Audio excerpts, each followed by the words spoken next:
Төрөөс тэтгэврийн тогтолцоог шинжилэн эрэгтэй эмэгтэй гэлтгүй бүгд 65 наснаас эхлэн тэтгэвэр тогтоолохоор болсон мөн эх 2016 оноос эхлэн нийгмийн даатгалын шимтгэлийг 2.5%-аар нэмэгдүүлэх төслийг боловсруулад засгийн газартаа удахгүй өргөн барих гэж байгаа.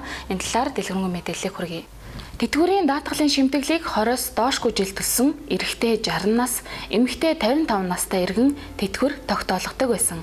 Харин эмэгтэйчүүдийн тэтгэвэр тогтоолгох насыг 2017 оноос шат дараатаа нэмэгдүүлэх зарчмаар 2027 он гэхэд 60 наснд, эрэгтэйчүүдийнхийг 2027 онд 62 наснд хүргэх зарчмаар 65 нас болгон тэгшидгэх юм. Мөн 4 ба түүнээс дээш хүүхэд төрүүлж өсгсөн эхийн тэтгэврийн насыг 2027 он гэхэд 55, цаашлаад 60 нас болгохоор боловсруулад байгаа. Тэтгэврийн насыг ийм нэмэх болсон шалтгааныг дараах хэд хэдэн байдлаар тайлбарлаж болно. 2005 оны үеийн судалгаагаар Монголын нийт хүн амын 70% нь залуучууд байсан. Өөрөөр хэлбэл хүн амын 70%-ийн төлсөн даатгалаар үлдсэн 30%-а тэтгэвэр олгодог байсан.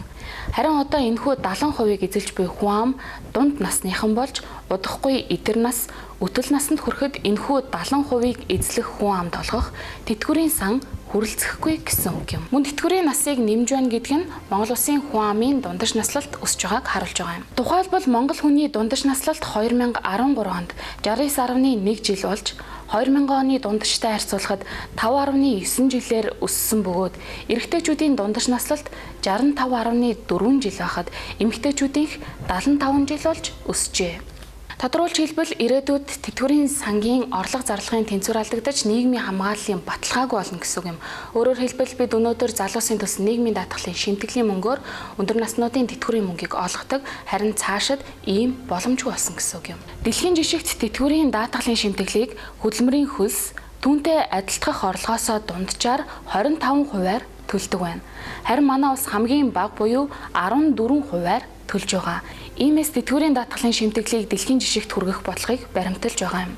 Түүнчлэн энэ шимтгэлийг 2017 оноос 18-аас 19% түргэж, үүнээс ажил олгогч 9-өөс 10%-ийг, даатгуулагч 9%-ийг төлөхөөр өөрчилж байна. Энэхүү 2016 оноос эхлэн ажил олгогч даатгуулагчийн төлөх шимтгэлийн хэмжээг 2.5%-аар нэмэгдүүлэх саналыг засгийн газарт тун удахгүй хүргүүлэх гэж байгаа. Энэ мэтээр тэтгэврийн тогтолцоог шинжилэн ирээдүйн даатгалын сангаа бэхжүүлэх гэж байгаа юм.